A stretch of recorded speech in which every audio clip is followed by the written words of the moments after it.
Thank you, everyone. Finally, we're all back at the White House together. And doesn't this feel great?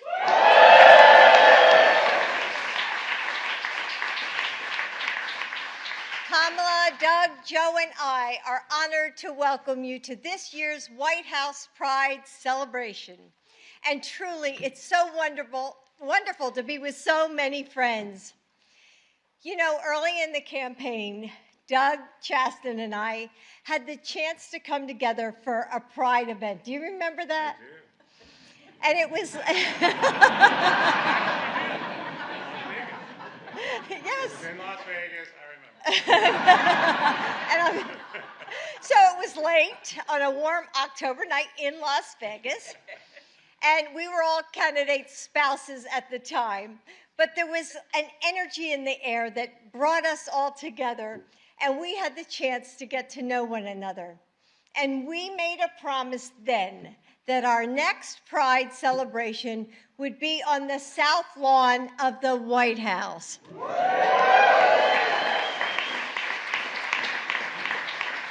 And now here we are once again, but it was just a little too hot and humid out there to be on the lawn.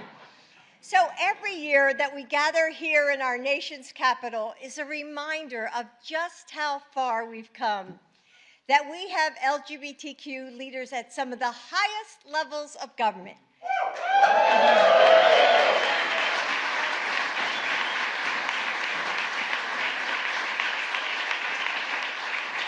That we can gather to celebrate all of you. That your president and I are proud to stand with you and fight beside you. But we know that this progress hasn't reached everyone in the same way. We know that in places across the country, like Florida, Texas, or Alabama, rights are under attack. And we know that in small towns and big cities, prejudice and discrimination still lurk. It shouldn't take courage to be yourself. It shouldn't take courage to go to school and walk down the halls as the person you know you are. It shouldn't take courage to hold the hand of the person you love on a bus, to kiss them goodbye on the sidewalk, to share one of the most fundamental and beautiful connections that any one of us can have in this life. It shouldn't, but too often and in too many places, it still does. And in some way, all of you here today have called on that courage. And you've used your voice to say, we will not go back.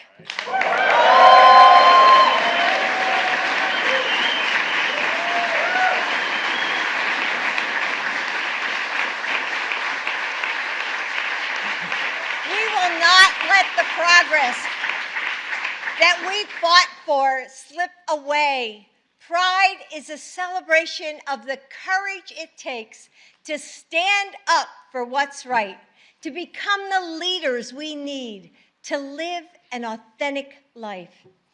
We recognize it as an act of bravery and beauty, of daring and defiance, and we look forward to a time when that courage is no longer needed, when all people in all places can feel the freedom and the joy that we feel here today. What Joe said 10 years ago was right. Love is love.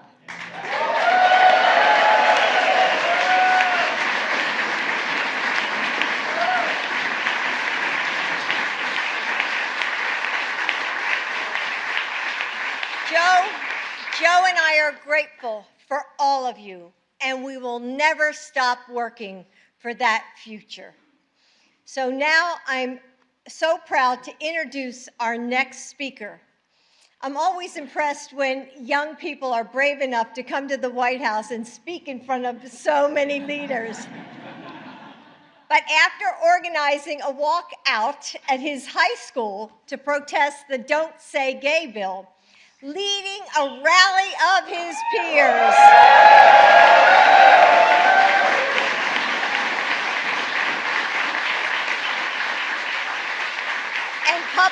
sharing his own story, I'm pretty sure that speaking at today's celebration is nothing he can't handle. Please welcome Javier Gomez.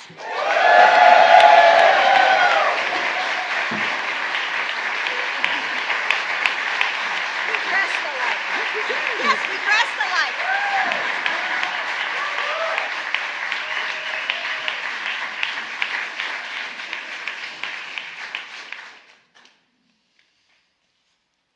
Thank you, Dr. Biden.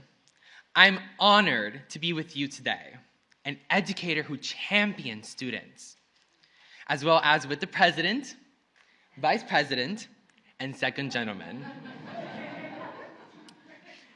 My name is Javier Gomez. I use he, him pronouns, and I'm honored to be here with you all today. I'm an 18-year-old, proud, gay, Venezuelan American from Miami, Florida.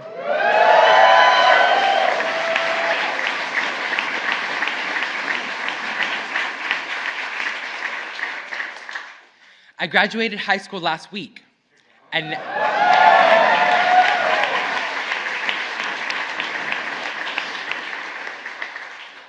next fall, I will attend the Fashion Institute of Technology in New York City.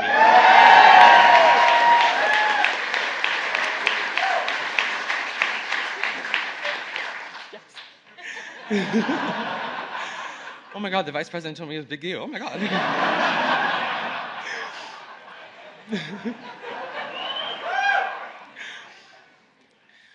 When I was 5 years old, I knew I was different. I knew I liked boys, but I didn't know the words for it. I was mocked and bullied for being too gay, too feminine, or too outgoing. Those words silenced me. But I had an escape from this. My openly gay 5th grade teacher. He created a classroom that made me feel welcomed. I even remember noticing his rainbow socks. It was a small but big symbol that gave me hope. As I grew older, coming out was a rocky process. But my 5th grade teacher provided me the support I needed to understand my identity.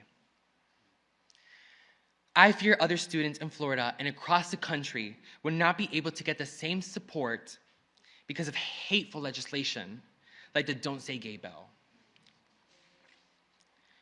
But my presence here is a testament that we are fighting back.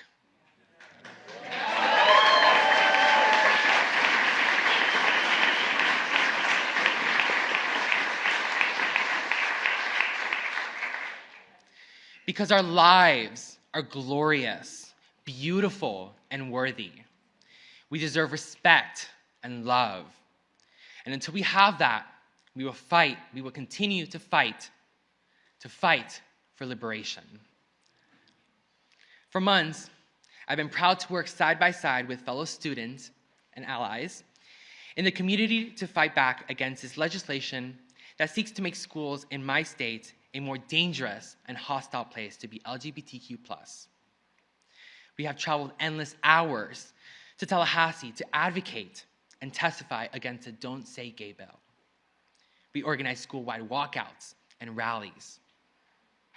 And we looked into the eyes of those pushing this cruel and dangerous legislation and said, it's okay to be gay. Yeah.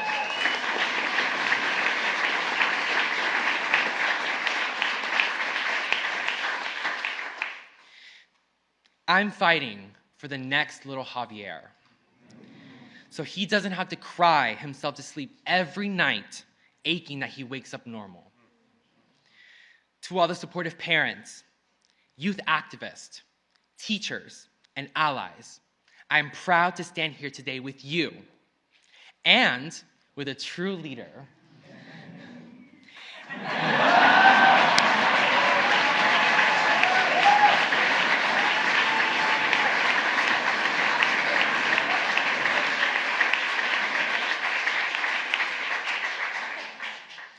a leader who is not just speaking up for us, but standing up for us with action against these extreme attacks. While the governor of my state has turned his back on young LGBTQ plus people and our families, I'm proud to stand here today with a leader who does have our back.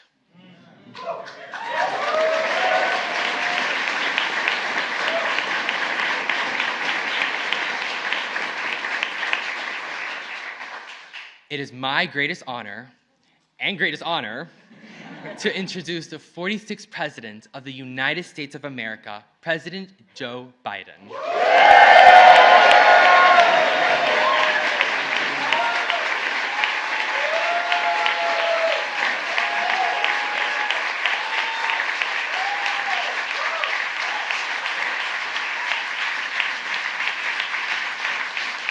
Thank you.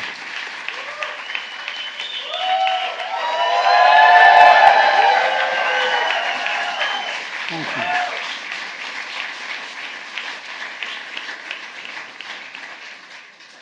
My name is Joe Biden. I'm Joe Biden's husband and Valerie Biden's brother. And let me start off by saying, Javier, when you're president and they say, Joe Biden's out in the waiting room, promise me you won't say Joe who. Okay.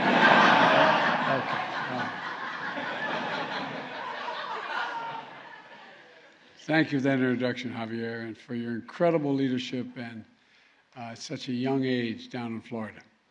You know, who knows, maybe, as I said, someday you'll be standing here. And Jill just mentioned, along with Kamala and Doug, it's great to see so many friends, and I mean that, friends here in Pride Month, here in the White House. Speaker Pelosi is here, God love her. Thank you, Madam Speaker.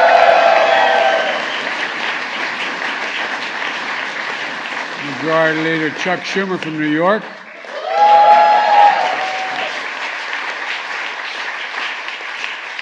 Senator Tammy Baldwin is here, too.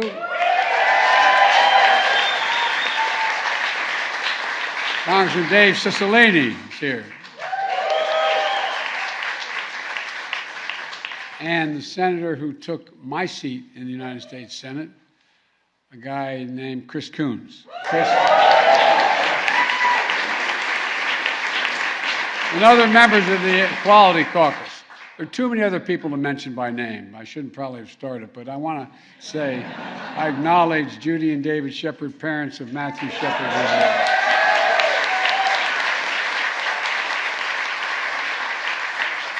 We spent some time together at a very difficult time, and at the time. And what you've done and what Matthew did and what all of it, I mean, look what's happened. In no small part because of you. I mean that sincerely. And it's good to see you both again. It really is.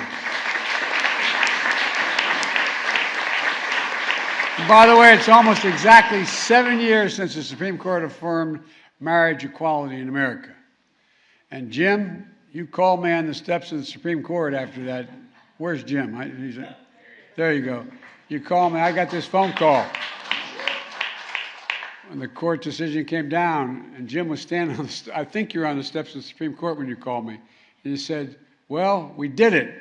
We did it. We did it. The victory is not just for you and John, but for the whole country.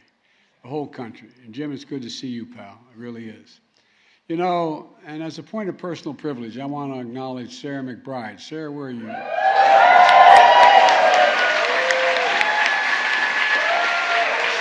Sarah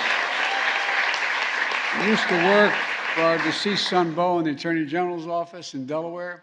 She's the first transgender state senator in history. And when I served as vice president, Sarah was an intern in the White House as well. That's why I kept my office going. As I said, she also worked for our beloved son, Bo, as the Attorney General, and they passed. Anyway, they did a lot. They did a lot together. Sarah, you're wonderful to see you, kiddo. Look, last year we hosted this event, and the message is simple. Pride is back at the White House. It really is.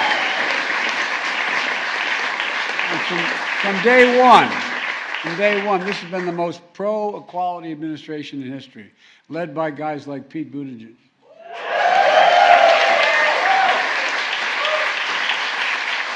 And so many others.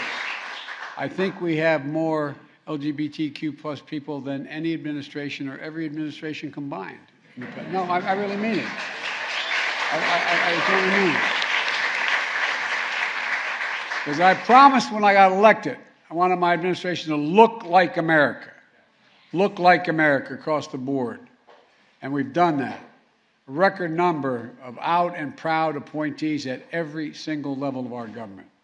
And as I said, you know, Secretary Buttigieg, who needs no introduction, is doing an outstanding job of rebuilding America.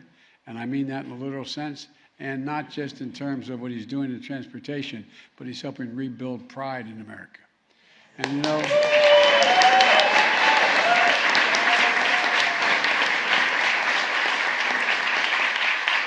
and my public spokesman, Karine Jean-Pierre, is making history at the time.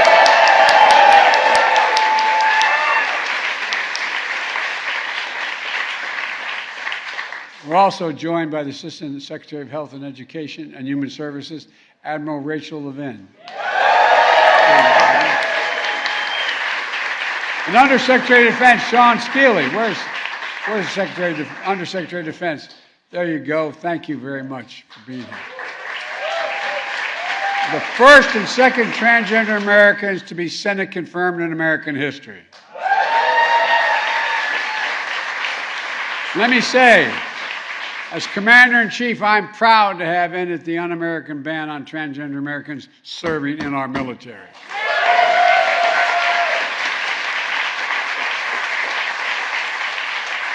And just last week, the Department of Defense announced new policies allowing HIV-positive service members to finally be able to be deployed and commissioned.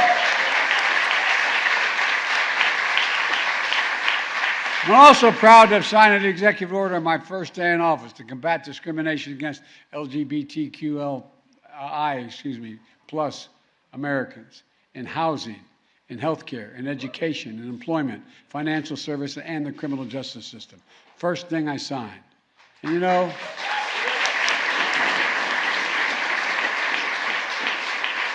no one knows better than the people in this room we have a lot more work to do. A lot more work to do. I don't have to tell you about the ultra-MAGA agenda attacking families and our freedoms. 300 discriminatory bills introduced in states across this country. In Texas, knocking on front doors to harass and investigate parents who are raising transgender children. In Florida, going after Mickey Mouse, for God's sake. That strike close to home.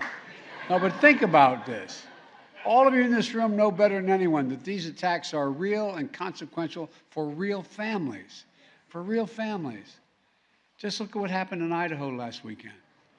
31 white supremacists stopped just before they reached the Pride celebration, where they apparently planned to unleash violence on people gathering peacefully in a show of their pride. I'm grateful for the swift response of law enforcement, and they responded. They responded. Violent attacks on the community, including ongoing attacks on transgender women of color, make our nation less safe because the attacks are more than ever last year, and they're on pace again this year. They're disgusting, and they have to stop. Right now, there are young people sitting in their bedroom, doors closed, silent, scrolling through social media, staring at the ceiling, wondering if they'll ever be loved, ever marry, ever have a family and be accepted by their own family sometimes. Our son started an organization before he died to make sure that people understood what it meant, going all around the country, letting people know, trying to train families, the mothers and fathers, brothers and sisters of LGBTQ plus people, that they have to reach out, embrace, and love their blood, allow them to be themselves, or whether they should even be here on earth, as a lot of folks wonder. I found my friends, some of my gay friends, I've asked them, what was it like as a kid? I can't imagine what it's like. Locking yourself in that room and wondering, just staring at the ceiling, just wondering. And I would note parenthetically that we owe an awful lot to those early folks who had the courage to stand up.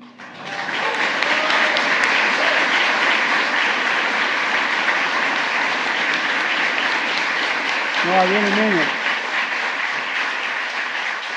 The message then was not only could you be physically beaten, but you'd lose your job. You couldn't, we owe so many people. And my message to all the young people, just be you. You are loved. You are heard. You are understood. You do belong. And I want you to know that as your president, all of us on this stage have your back. We have your back.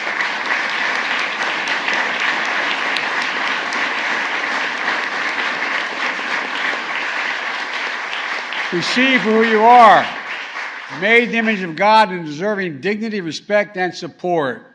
Today, I'm about to sign an executive order that directs key federal agencies to protect our communities from those hateful attacks and advance equality for families. My order will use the full force of the federal government to prevent inhumane practices of conversion therapy. This is the first time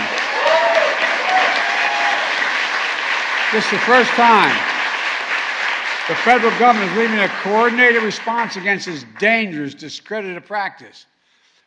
The executive order will also support mental health for children by addressing bullying and suicide and making our schools safer. Addressing the nation's mental health crisis is a key pillar of the unity agenda I announced in the State of the Union address. My executive order also will take on discrimination that children and parents face in foster care. I'm also going to support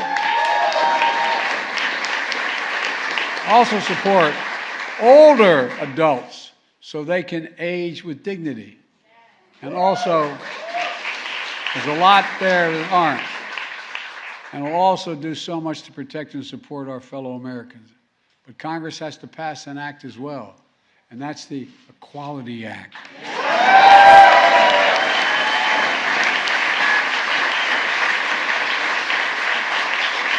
Which will enshrine the long overdue civil rights that protects all Americans, every American. Let me close with this. We're in a battle for the very soul of this nation, and that's not hyperbole. We're in a battle for the soul of the nation. But when I look around this room here and all you here today, it's a battle I know we will win. We will win.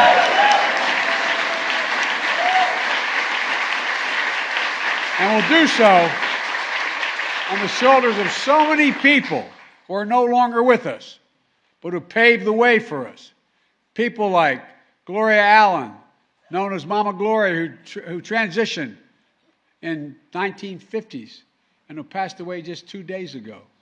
People like the legendary advocate, Mr. Vad. You know, I mean, you go back and think of the people who passed away last month from cancer and who once said, the gay rights movement is the integral part of the American promise of freedom. To all here today, thank you for working to deliver the American promise of freedom. May God bless you all, and may God protect our troops. Now I'm going to sign an executive order. Joining me will be a group of young people who are standing up for equity and a promise of freedom, as well as a few other folks. So, folks, thank you. I know you've been standing a long time. Just sort of lean against one another. You're so crowded, we'll all work out, okay? Thank you. Thank you.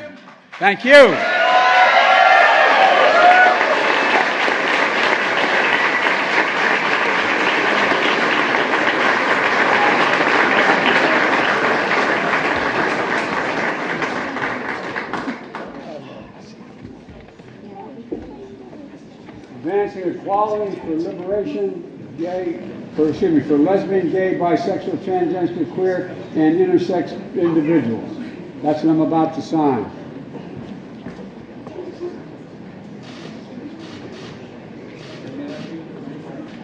And we usually give a pen to everyone who's part of this, but I only have one with me today, and Mr. President, it's yours.